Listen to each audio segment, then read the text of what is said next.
All right. And just like that, we are back. Back in the Back building. Back, back, back. Like to we never left. Feel Free. Still Back free, on that still black. black. Back on that black. Black on black on black on black. On black on black. So that actually leads me to something how we can continue our conversation. So it started out as my question, what does it mean to you to be a Black woman? And so for us to come back in, we talked about some of our experiences and the Black experience, the light-skinned Black experience, but for us to come back with the same energy and just happy and all that laughing, it just, that Black girl joy, Mm-hmm.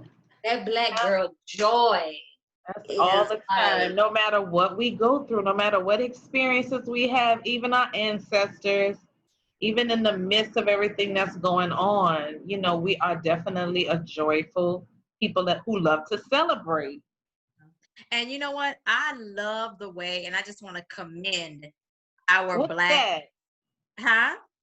Oh, Nalo was doing this, and I was like, I was being distracted while you were about to talk, but go ahead because I don't want you Oh, to forget your I thought. just want to commend our Black women, those of us who have embraced our authenticity and we stop relaxing our hair and we don't wear a lot of the stuff that enhances us to make us look like something that we're not. We're just being our natural selves. And I've had an experience to where, I've had a brother that I was kind of sort of getting to know to start dating, and he didn't realize my hair was natural. There was only one experience. All the rest of the brothers I've been able to have great encounters with as it relates to my naturalness, right? But this one particular brother from up south, he was from New York, right? He had the nerve. He thought that he didn't know my hair was natural, but I had it just pressed out.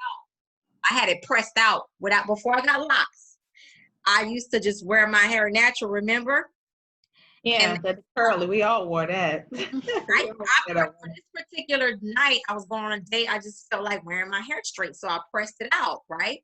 So I told we were talking, and I don't know how we got on hair, but a Black woman's hair is so important. It's everything, right?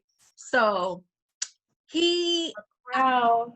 he he said, I said, you know what? I said, I'm gonna go ahead on and get my braids back right quick because I just love when my hair is braided. I don't know why we got on hair. But you know what this fool told me? He said, oh no, I don't do ethnic hairstyles. Who said that, girl? The Black man I was kind of sort of getting to know to date, right? And Ooh, you never Say told what us now? that one. wait, check this All out. right, like, Say what now? Check this out. Check this out.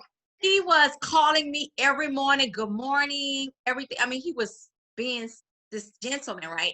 Did not miss a day. See, when he said, oh no, I don't do ethnic hairstyles. I said, well, sorry, but I'm about to throw these braids in here right quick. And he was like, all right. He said, you can go ahead, but that's the last you're gonna hear from me. And I thought he was joking. Right? Because I don't know him. I didn't know if I was gonna take him seriously or what. Do you know that fool never called me back? You know what I did? Keyword. I did it. Oh. Check this out. I did it on purpose. I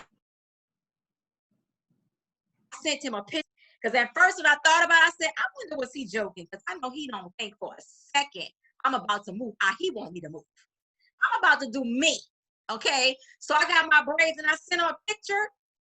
Girl, he never, and I'm talking about he was calling me every single day. He never responded. How insulting. How shallow. Shallow. Okay.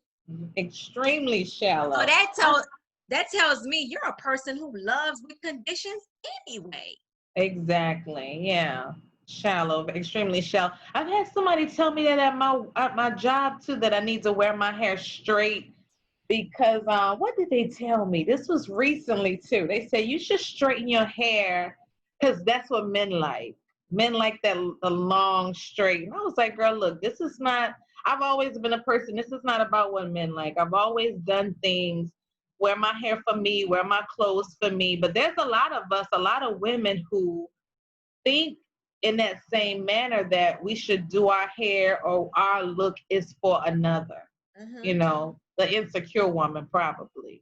Oh yeah. But our look is for us, you know, because and people and it's sad that people think that, oh, y'all buy this and y'all buy that for us. No, we buy what we like to feel comfortable in, or what we like because we like the colors, and we wear our hair. It's just different styles, whether we wear it straight or short or long or braids. It's just like, you know, buying a shirt. It's just what you like at that time. My opinion is it's not ever for anyone else. It's always for us. And then Nalo said something earlier that I didn't really resonate with, because I've never had a spirit of fear. I've always been very rebellious and bold, and I don't know. I just feel like I've never really had those types of emotions, just like forgetting you're black when you're talking to people and then they do things to remind you that you're black. Okay, so I've overstepped. And it really aligns with not being able to be free. You know, being free is really in your mind, but it's hard to be, it's difficult or challenging to be free in the world when you're such a free spirit, because people always try to remind you or try to throw you back in this box when all you're doing is being yourself, or you're just using common sense. You know what I'm saying? Like, let's just use common sense here, which a lot of America lacks. Common sense is not that common. Exactly. That's a lot. A couple of things. I always got to catch up because I'm the slowest texter. I'm the slowest, like, behind the thinking behind these two, and it's kind of always been that way. But let me just back up to what I was trying to show y'all before. Yeah. So she was saying something that basically encompassed everyone, and so this is my tattoo. Let me just say, Black tattoo artist, Black female tattoo artist. Lauren, this one too, this one too. But anyway, this is a Zulu phrase, meaning, not a phrase, a word that comes from a phrase that literally means I've come through. I am because of another people, or because of my people. We are, I am because we are. Like, it's all a circle. And so this is ancestral. This, yes, spirit, but this blackness. Yes. Came through a Black ancestor. And tell them what the word is.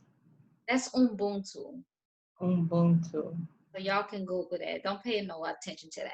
Well, I love the African culture. I love the music, Caribbean. I love all of it.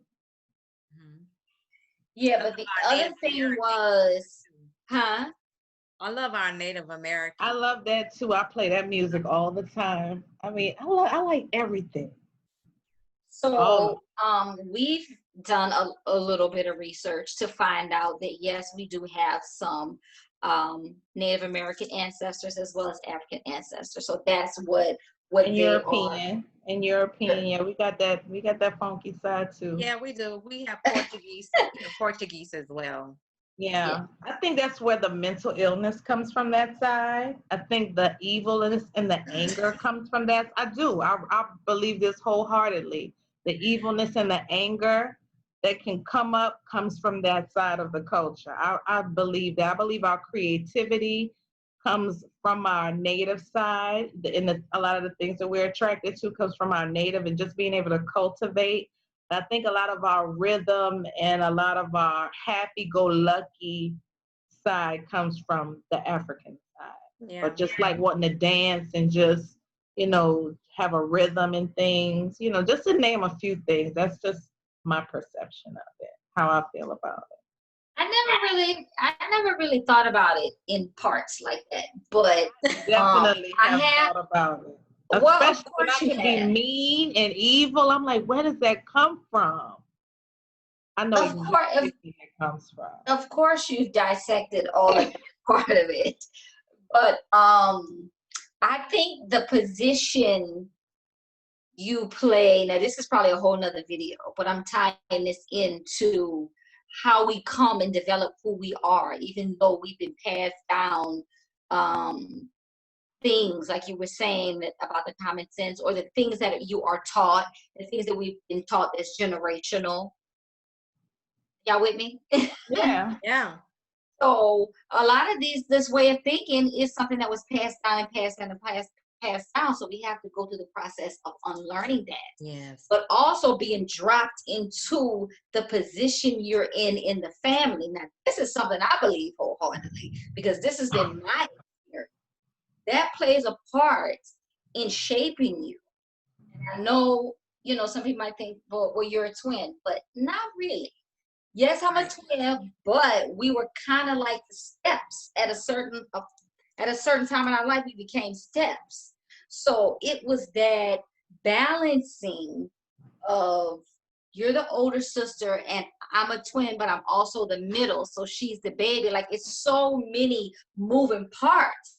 So that kind of is how I think I was made to kind of grow like this and have more insecurities maybe than you did. And just be a little more introverted. Thank I lose y'all.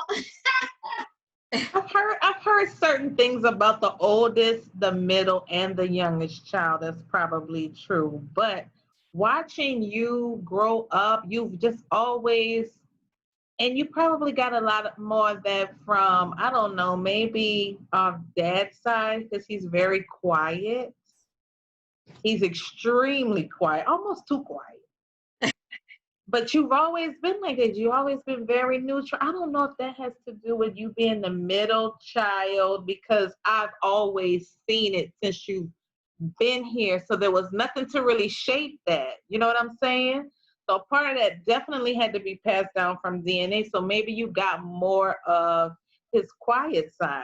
He's very neutral, just whatever kind of whatever. Let's just do whatever. Well, it could be that, but I feel that being in the middle of you guys, but also being a twin, I had to kind of balance that, because I mean, in a lot of families, you'll have two ganging up on the other.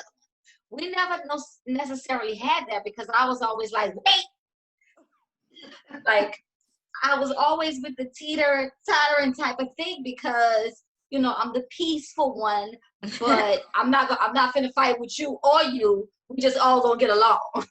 And so that kind of, I think, is what kind of shaped me when I started having those experiences of being a light-skinned Black girl. I was more reserved, and I didn't really. I mean, I can remember Dara threatening people on the phone for me. Because, well, not calling them, but they're calling me, telling me not to come to school the next day. And she's snatching the phone and going ham. Like, that's just the way that it was. Yeah. So I didn't really ever develop that.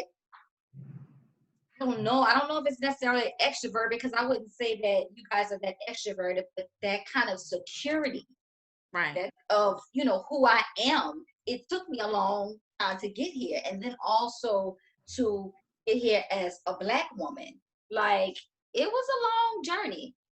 It's funny now, because now you're extroverted, and She is the most extroverted. I'm very extremely introverted. I'm like, I don't even want people in my space no more. I'm like Me this. too. Yeah, exactly. So while we was growing up, I wasn't able to do all of that. Right. Because, I mean, Keisha, you was taking up crazy space.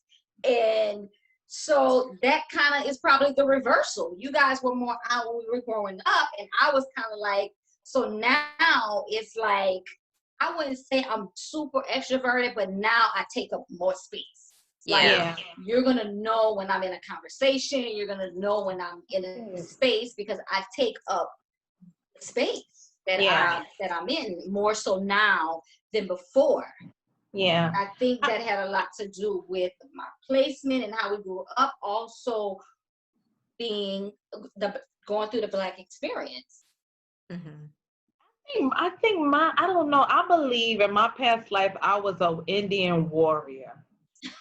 So I've Mhm. always felt like I want to protect the underdog. I always had an opinion. And then our mother was aggressive, probably had a little bit something to do with it. But I don't think it had anything to do with me knowing who I was. I don't think. Maybe, maybe so. Maybe you inherited your spirit. It was so big Grandpa, that. my grandpa was very verbal, and he was very, letting people know what time it is. And our mom was like that too, and I always kind of felt like that. I always kind of felt like I'm always quiet until I feel like it's time to really speak up for something. And I only do that because how I feel on the inside.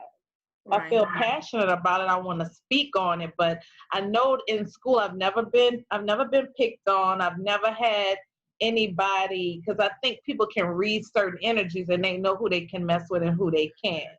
Mm-hmm. So I think that kind of saved me from all of that stuff growing up. And even when, kids might say little stuff, it wasn't ever to pick at you. It was just like my friends, banana yellow. It was from my friends. It was never from the outside. So I never really had that whole, because I think that's an energetic thing. If you have a fear, things are gonna come to show you that you have those fears. So if I've never been a fearful or never felt like that, um, I don't know. I guess I don't really wouldn't get those type of experiences. Well, Like, I was actually picked on and teased a lot by friends and haters, but I also was mean. So I wasn't the one to F with back in the day. Okay. So I didn't have anything to worry about on either side. So I mean, that's probably why I just hung back in the cut and was like, "We get oh my yeah, 'cause goons." we will Because handle you it. could, Don't let the color fool you, baby. We oh, will get what? handled.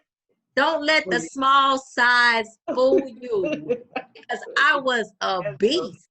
She was Okay? crazy. I was a beast. We would Thank have God to stop for, this girl from just attacking people for no reason. but it was always a reason. No. No, just because they looking. They No. just be I was looking. always, now that's in another, okay, maybe.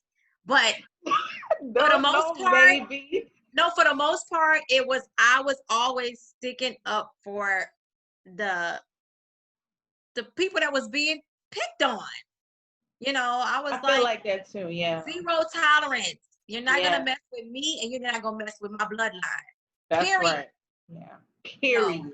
So I agree. I agree.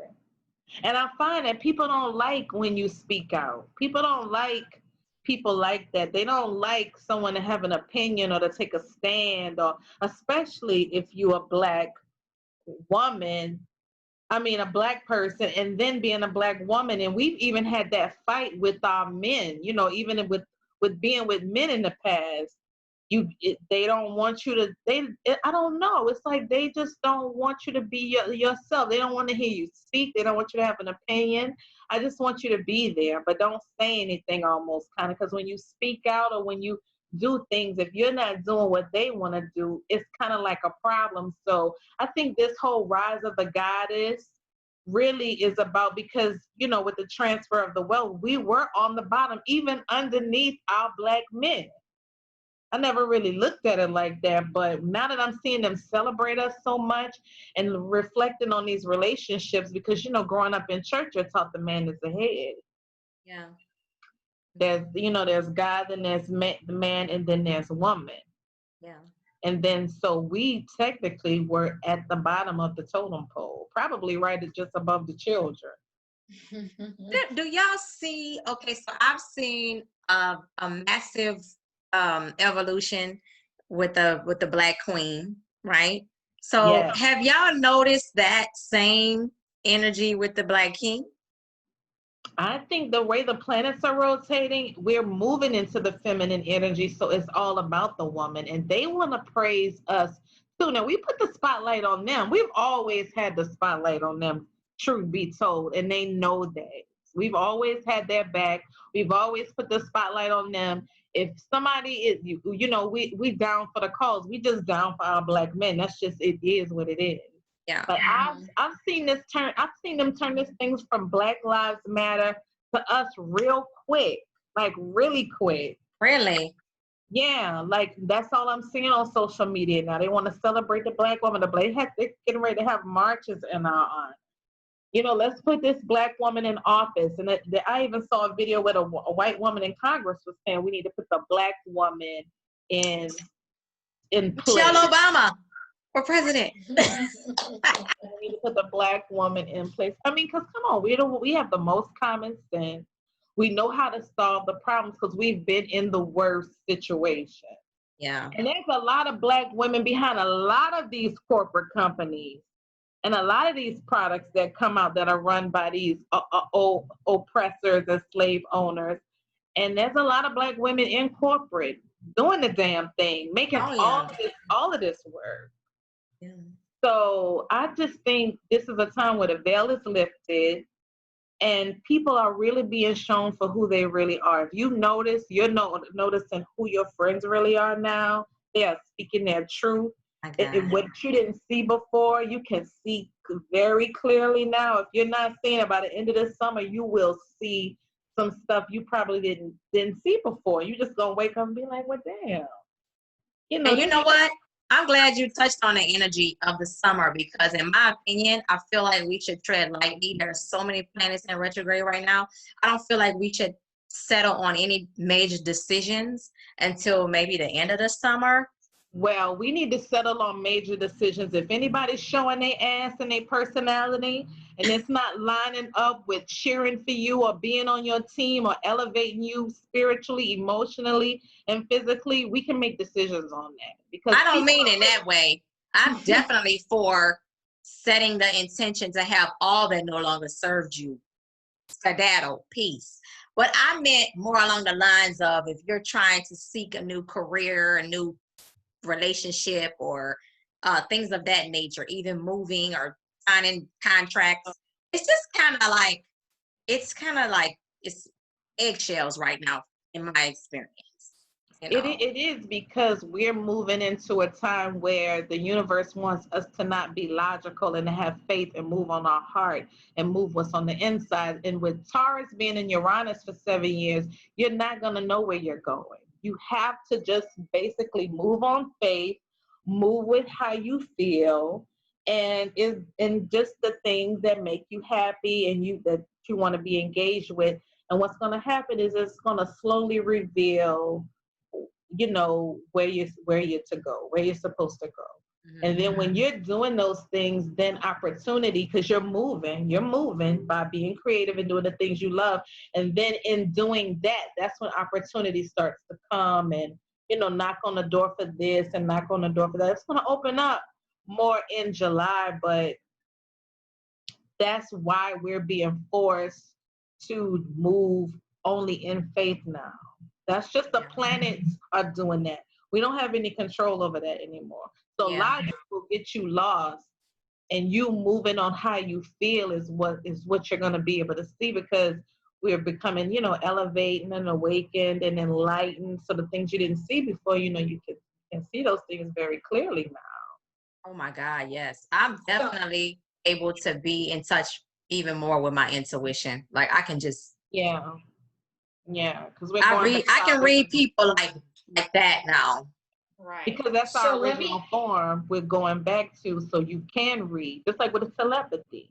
Everything is going to get stronger. The telepathy, your and people think it's something special, oh, you psychic. No, we just going back to just our original form of being. So we were telepathic. We only had to line up with our intuition. That was our only compass, was our intuition. So that's what we're going back to. So once we get to that and we only operate in faith, then you'll be on the right track with where you're going and what's going on. So all that old way of earning money, those old fears, that's not going to work for us anymore. Because if we're spirit beings having a human experience, we operate through spiritual laws. And spiritual laws always trump human laws. So all you have to do is ask the universe for what you want. Look, I need you to make this happen, figure it out. You do, of course, you're going to do the work behind it, but that's it. You don't dwell on it. You don't worry about it. You don't think on it. And my experience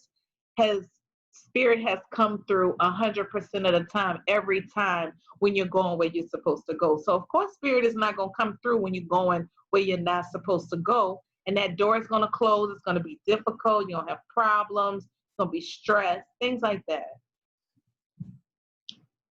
So let me just tie that in to the Black experience. What you were saying earlier, and this has been our whole life, y'all. Like, I just sit in a cut and I just listen to them go back and boom, like watching a tennis match.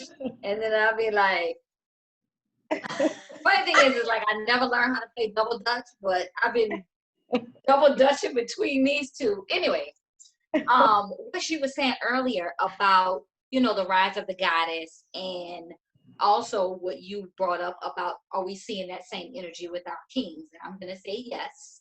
And so that's the beauty, I think, in this moment right now, because we are in alignment and we're rising up together and at the same time. And so we will be able to continue with that yin and that yang, that duality, because you need that masculine and your feminine. You need that. There is no one without the other. So the beauty that it's all happening at the same time, it's just like honey. It's like so, it's like that sweet, sweet, sweet spot. Because, and I don't know how much time we have left, but most people we talk to, I'm not gonna say most people, I'm gonna take that back because I need to stop saying that. But in my experience, no one taught me per se. It's just the things that I saw in my image, and mostly that the woman, that's what you are, here for the man's pleasure, the man's this, the man, like that is kind of like the thing. So you have to really kind of unlearn that and see that it has to be both. You know what I'm saying? It has to be the man and the woman. It's not just like you're here to please the man, you're here to do for the man, you're here to do all these things. Like, it has to be that back and forth. Exactly. Yes, reciprocal. Most exactly. Oh my God, it has to be like that. It does. And moving and as I guess I don't know how much time we have either, but I just want to add to. Okay, I just want to add to that I feel like because the rise of the divine feminine is on a rise, I feel like that we need to celebrate that, embrace that, and then those of us who are not acknowledging that our kings are very much powerful kings, we need to change that language. We need to stop tearing down the Black man as the entire universe does in other cultures, and we need to start lifting up the Black man. We need to start forgiving him. We need to embrace and love and tell him how much we love him, how much we honor him and respect him and appreciate him. And this is coming from a woman who has been lied to, manipulated, deceived, and abused by a Black man. But yet I can still say, I forgive you, I love you, and I appreciate you. That's where we need to be, because we are so powerful as a Black queen, a Black god. Our language, what comes out of our mouth, we can build or tear down that Black man. So we have a choice. I'm guilty in my first marriage. When I was so young and didn't know, and I wasn't conscious of this, but I literally tore him down with my mouth. So I think that as we know, when you know better, you do better. And as an evolved Black queen, we need to build up our Black kings, because they deserve it. They're awesome. They're amazing. And they're wonderful, and we need to put that out there. Yes, we do. When you think about it, they hold it down. They have the weight of the entire world on their shoulders. They're amazing. Yeah.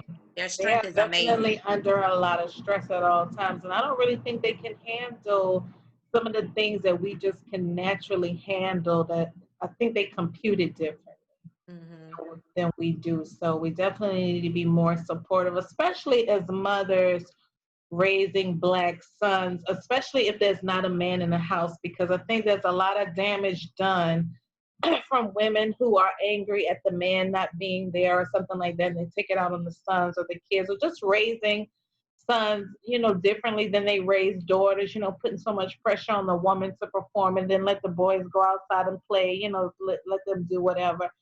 All of those different types of things has affected our culture in, in a negative way. So we definitely have a lot of work to do where it comes to just restructuring everything that we've done in the past that hasn't worked so it can work now today. I agree. And I don't want to, I want to just put this out here. I don't mean stay in an unhealthy, abusive relationship. That's not what I'm talking about. I'm talking about get yourself built up to where you need to be, where you love yourself, where you want to attract that energy. And so when you get in that space, you can learn how to attract a better type of energy to you and then love on that energy. Don't become that old person that you were back then before you became whole. You become a new person and you appreciate and you love that newness that you invited into your right now. Right. So you have to get healed. Yeah. And you have to get healed because hurting people hurt people. So that's what it just attracts that whole cycle of abuse. You have to be healed and whole so you can attract another healed and whole person. Exactly. Or anything, you can attract anything positive. Yeah. As long as you're in a hurting place, you're going to attract more things that's going to bring on that you're hurting or what you're going through. I agree with that. But let me just flip that thing on you real quick, like I do. It really, in my opinion, in a certain aspect of it, it's really the whole way of the world is really on the woman, because the woman is the one that sets the tone. And so, like you said, if they are out there, we're building them up. So that is kind of a part of our responsibility. If you're going to be in, just as a sister, you don't even have to be in a marriage. Just as a sister to a brother, that building up can come from anybody. And so that weight falls on us. Because you can tear him down and then he's going to go out there, and not to say that you're responsible in a way, but do you get what I'm saying? As far as right. And I think that's true. And then it's more powerful. But I think through a man's point of view, for some reason, we know that it's on us. But I think just like we think it's on us, I think their view is they think the weight of the world is on them. Yeah. But I think they're coming into flipping that around now. I think there are a lot more people that understand they have to have that. They have to have that Black womanness. They have to have it. And I don't know if that's a word. But it's a word today. It's a word today. Yeah, because I think more people are understanding the true power and how just having that love and support and that energy from a Black woman can kind of multiply and go out and to do all the things. Yeah. Which is one of the reasons that's birth, and that's kind of marinated in our nurturing space. And that has to be true because when what's George Floyd, I think the last thing they heard him do was cry out for his mom, for his mother. So that's definitely true. And then Rayshard, the gentleman who was killed at the who had a wife and kids, and they found an interview that he did, and he was just that's why he was drinking so much. He was just expressing how a lot of Black men feel like everything that's going on around here is because they haven't been protecting us. They haven't been doing their job. They haven't been doing this because they have felt so oppressed by the oppressor. So I think they feel like because we built them up, society's built them up, the churches built them up, that's why they feel this false sense of the weight of the world on them. Yeah. It causes a lot of depression, a lot of drinking, a lot of abuse because it's just a false sense of responsibility, and it should be you working as a team, working together. Right. We should not have allowed the church to put that false teaching onto the man, because it should be us as a family. It's like when it's me, my kids, and when my husband, no, it's not going to be just the husband. We're going to go in the living room. We're going to all have a family discussion, and everyone has a voice in this house. So we need to get back to it takes a village. Exactly. And we got about like 5 more minutes. But I just quickly wanna say that's so true, and we just need to, our Black queens, we need to continue to self-heal and self-love and nurture ourselves And then, like we said earlier, we need to do that. We need to expand that to the Black man so that he won't feel the way he does with the weight of the world being on his shoulder. We need to uplift ourselves so that we can learn how to uplift them appropriately. Mm-hmm. Yeah, we have to continuously feed ourselves with that type of power and that sisterhood from one another, and then your own sacred space and all your practices, which we could probably do a video on different type of practices. But there's so many things that are needed and that are required for us as the woman to build ourselves up. And I'm glad you say that, because that's a perfect the list segue. goes on and on. Yeah, I'm glad you mentioned that, because as we're closing, we need to do our next video. We've been having some questions about spirituality, so we can answer some of the questions that we've been given to us, as well as what Nalo is saying, how-to videos. So y'all let us know in the comments. So I guess we're gonna kind of wrap it up, because one of y'all have a timer. I don't know how much time we have left. We have about 3 minutes. 4 minutes left. So that's a long time. Share, subscribe. Any questions you'd like us to answer or talk about, drop them in the comments. We're going to be doing videos on answering questions that have been brought to our attention. We're getting a lot of questions. You guys are very inquisitive. And that's good. That's good, because when you start asking questions, all of that stuff is going to start pouring into your life. And that's never ending. I mean, we on Zoom right now, but we're constantly in conversation about things that's happening and asking the other one, what does this mean? And pull a card and all. So we're constantly seeking information and getting more knowledge to just be more open and more aware and more elevated. Exactly. Yeah, which will bring on more happiness and more love and help solve more problems. And everybody can be on the same page. All while being Black in America. Yeah. Okay. All while being Black. I love being Black in America. It's Black is such a powerful, strong word, and it's so bold. Like I definitely love that side of my heritage as well as my native. And you know what, the younger generation and these millennials are teaching us that, because even aside from this, our little, us regaining our Black power through this revolution, it's eventually going to have to get to the point where it's not even about color anymore.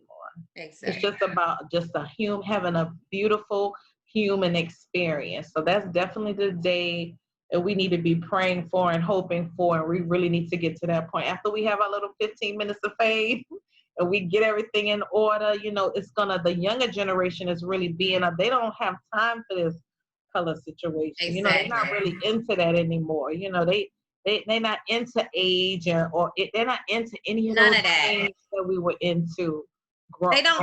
They love unconditional. There's no exclusivity with them. It's all inclusive with them. Yeah, all inclusive, exactly. Yeah, all inclusive. So even in this, some of these millennials are probably gonna say we racist, even in being proud about our Blackness. Listen, we are not racist at all, but it's just a time to celebrate who we are, because we've hid that part for so long. And being ashamed of who we are, and our mothers ashamed of who we are by putting crap in our heads, and that's another video. But we need to celebrate us, and it's not to say we don't appreciate our other minority brothers and sisters. Celebrate. And I don't like that word minority. Me either. So that's a whole nother video. I've never used it. I don't use that word. So and not necessarily minority, because I have a really close friend she's white. So there's no prejudice bone in my body. I'm not talking about that. I'm talking about not liking being addressed as the minority. Like that's a majority. It don't work for me. I just don't like it. I never have. So what is the new word gonna be? Why we gotta be a word? We are. Like, that's it. We are one. We are one. We are. We are. We are. I am. We are. I'm down with that.